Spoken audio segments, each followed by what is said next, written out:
Notikumi Ukrainā pamudinājuši Latvijas iedzīvotājus vairāk interesēties par dienestu zemesardzē. Tā ir Nacionālo bruņoto spēku struktūra, kurā brīvprātīgi dien apmēram 8000 pilsoņu. Aizsardzības ministrs sola valdībai pieprasīt papildu naudu, lai zemesargs varētu aprīkot ar vajadzīgo ekipējumu. Tomēr militāristi iesaka nopietni izsvērt, kā Latvijai gatavoties tā dēvētajam 4. paudzes karam, kādu Krievija izvērš Ukrainā.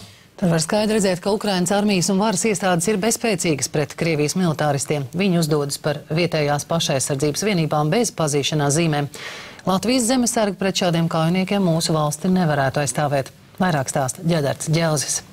Zemesardze Latvijā pastāv jau 23 gadus, un šajā laikā organizācija ir dienējuši tūkstošiem cilvēku. Viņi ir iesaistījušies brīvprātīgi, lai kara gadījumā ar ieročiem rokās aizstāvētu savu valsti. Ikdienā tas nozīmē atteikties no savām brīvdienām, lai veltītu laiku militārām mācībām, kāds notiek šeit, Mārupas pagastā.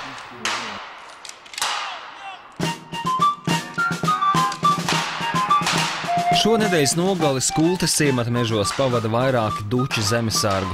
Viņi visas dienas garumā, kā arī nakts laikā skrien, brien, lien pa krūmiem un šauj ar tukšām patronām. Vai arī sēž postenī un gaida pavēli rīkoties. Zemesargi ir no 17.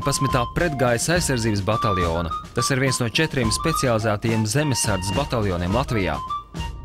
Tas tāds aicinājums, ja godīgi jāsaka, ir, un viens pats zemesargs nevar būt, ir jābūt, teiksim, ģimenes atbalstam, jo reizi mēnesī vai 2 tomēr tu ziedot tās brīvdienas, ko tu varētu arī ar ģimeni kopā pavadīt. Tas tāds arī liels gods, protams, cilvēkam un būt tai zemesardzē.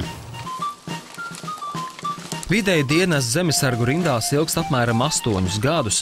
Mārcis nolēma pieteikties 2008. gadā. Kopš tā laika viņš regulāri apmeklē mācības un dažādus kursus. Dienas dod prasmes, kā izdzīvot mežā.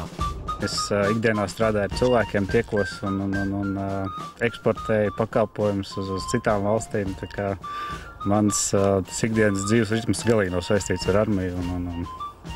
Varbūt tāpēc arī prasās kaut kas tāds, teiksim, ka tu tomēr grib kaut ko tādu vairāk.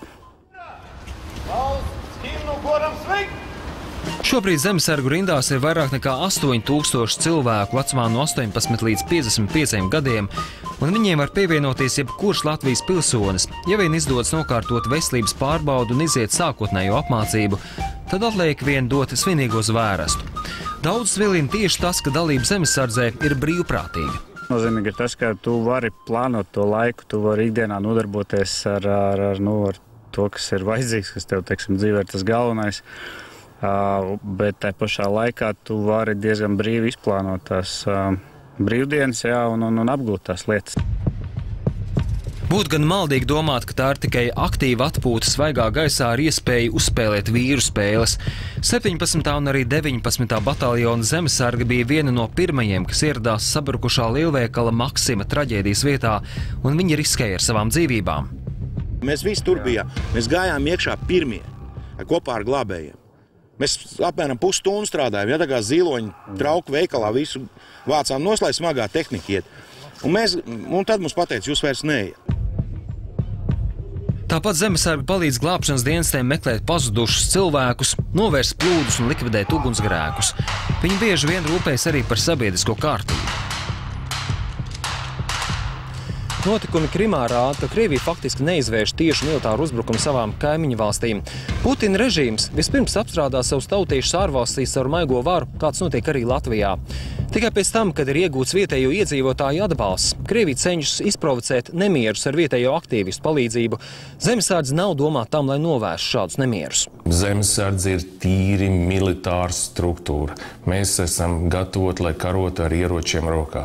Mēs esam stingri nodalījuši savas funkcijas no valsts policijas funkcijām, kā gan likuma jomā, un mēs esam aizgājuši galīgi prom, kā tas bija 90. gadu sākumā, ka mēs piedalījāmies valsts policijas funkciju veikšanā. Tagad mums šīs sfēras ir stingri nodalītas. Ja valstī izceļas nekārtības un nemieri, tad tie jānovērš valsts policijai. Šādos gadījumos ir darbs speciālajai uzdevumu vienībai, kā arī pretterorismu vienībai Omega, bet zemesargus var piesaistīt pēc vajadzības. To nosaka starp valsts policiju un zemesardzi noslēgtais sadarbības līgums. Latvijas mēroga realitāte ir tāda, ka tur, ja kāds gribētu kaut ko ieņemt, tur pietiek ar 10 cilvēku. Tā kā es domāju, ar šādiem te jautājumiem viennozīmīgi policija tiek galā un arī tiks galā. Tomēr reāls grūtības sāktos tad, ja ekstrēmā rīcībā iesaistītos civilie iedzīvotāji, un ja šī rīcība balansētu uz likuma un interpretācijas robežas, piemēram, kā tas ir redzams ar Krievijas militāristiem Krimā. Mūsu valstī šāda nestandarta situācija sagādātu pamatīgas galvas sāpes, jo politiķiem nav pieredzes, kā šādā situācijā rīkoties. Mums vajag nobrukt obligāti nodegt Rīgas pilī vai sabrukt Zoltūdas veikaram.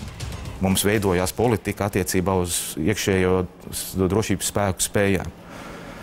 Mums vajag notikt Ukrainā gadījumiem, kad kāds sāk beidzot politiskā līmenī par to runāt, bet tam būtu jābūt ikdienas režīmā. Pēc viņa teiktā, valdības vadītājai derētu apdomāt, vai iekšlietu ministrijas valsts sekretāre ir tas labākais padomdevējs nacionālās drošības jomā, bet valsts prezidentam vajadzētu atjaunot padomnieku nacionālās drošības jautājumos.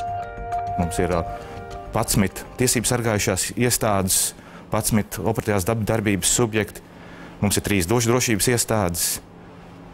Mums ir katrai problēmai sava iestāde, bet mums nav smadzenes un muskuļi, kas šo kopējo lauku redz. Un tur arī rodās šī problēma.